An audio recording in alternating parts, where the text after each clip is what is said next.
اعوذ باللہ من الشیطان الرجیم، بسم اللہ الرحمن الرحیم۔ رب اشرح لی صدری ویسر لی امری واحلل عقدۃ من لسانی یفقہوا قولی۔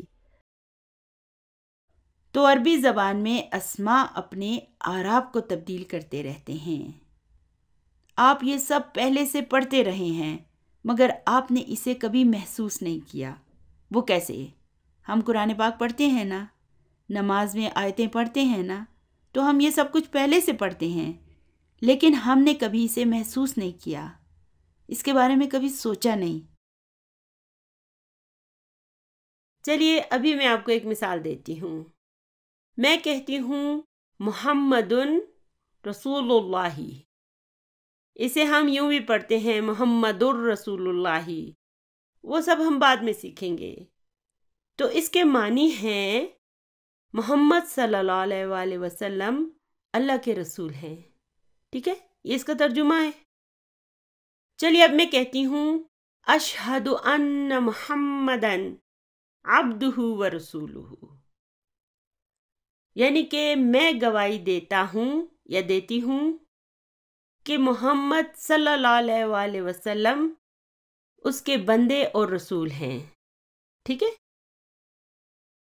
تو پہلے جملے میں نے کہا محمدن، دوسرے جملے میں نے کہا محمدن، وہ کیوں؟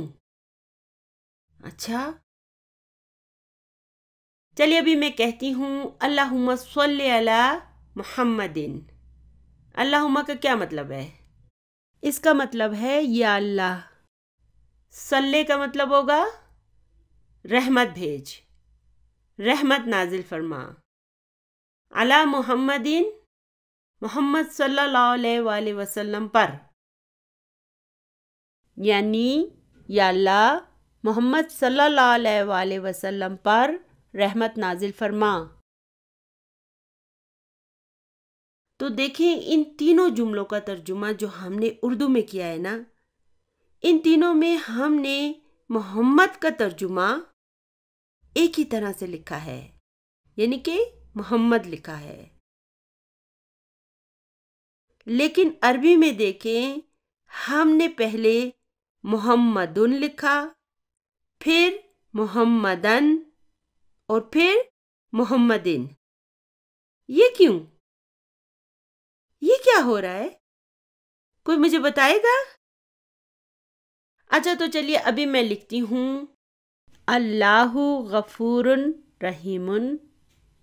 اس اللہ کو دیکھیں، یہ کیا ہے؟ معرفہ ہے یا نکرہ ہے؟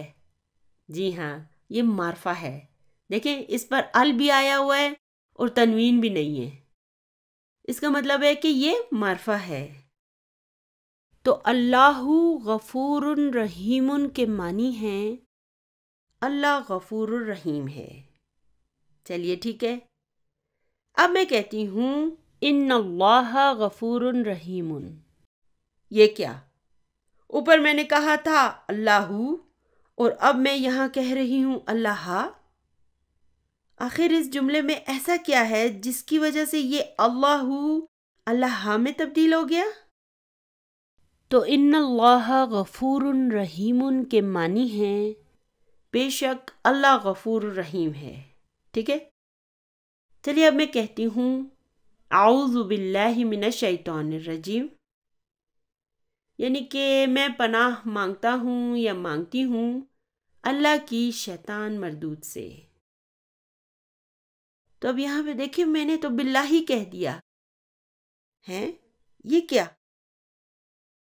اوپر میں نے کہا تھا اللہ، پھر میں نے کہا اللہ، اور اب یہاں پہ اللہ ہی، یہ کیا ہے؟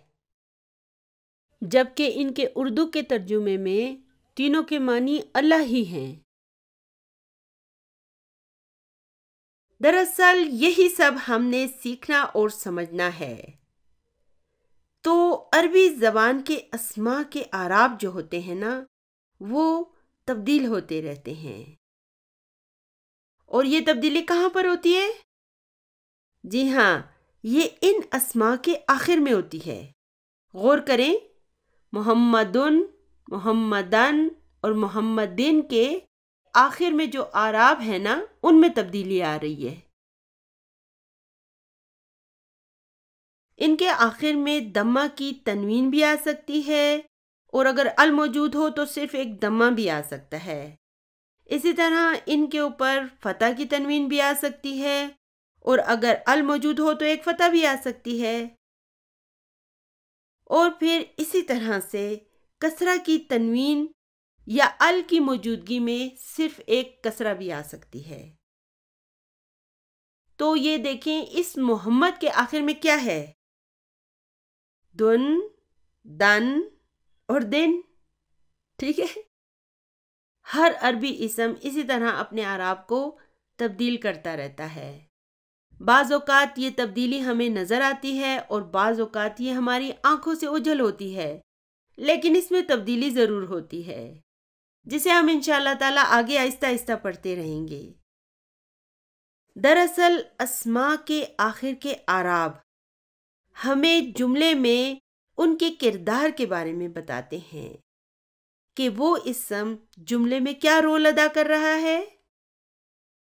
یعنی کہ وہ جملے میں فاعل ہے یا مفعول ہے یا مبتدا ہے یا خبر ہے یا اسم مجرور ہے یا کچھ اور ہے.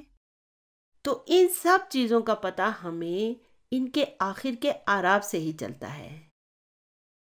جبکہ عربی اسم کی نارمل حالت میں، جو اس کی بالکل نارمل حالت ہوتی ہے نا، اس میں اس کے اوپر عموماً دمہ کی تنوین آتی ہے. لیکن اس کی یہ جو تنوین ہوتی ہے نا، یہ اس وقت تبدیل ہو جاتی ہے جب یہ جملے میں کوئی مختلف کردار ادا کر رہا ہوتا ہے. جو نارمل حالت ہوتی ہے نا، اس میں صرف دمہ کی تنوین ہی ہوگی.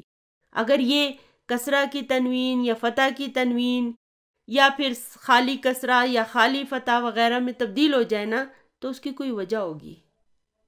اور یہ وجہ کیا ہوگی کہ اس کی جملے میں پوزیشن کیا ہے، وہ کیا کردار ادا کر رہا ہے.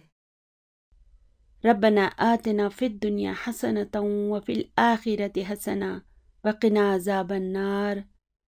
سبحان ربک رب العزۃ عما یصفون وسلام علی المرسلین والحمد للہ رب العالمین. جزاکم اللہ خیرا کثیرا. السلام علیکم ورحمۃ اللہ وبرکاتہ.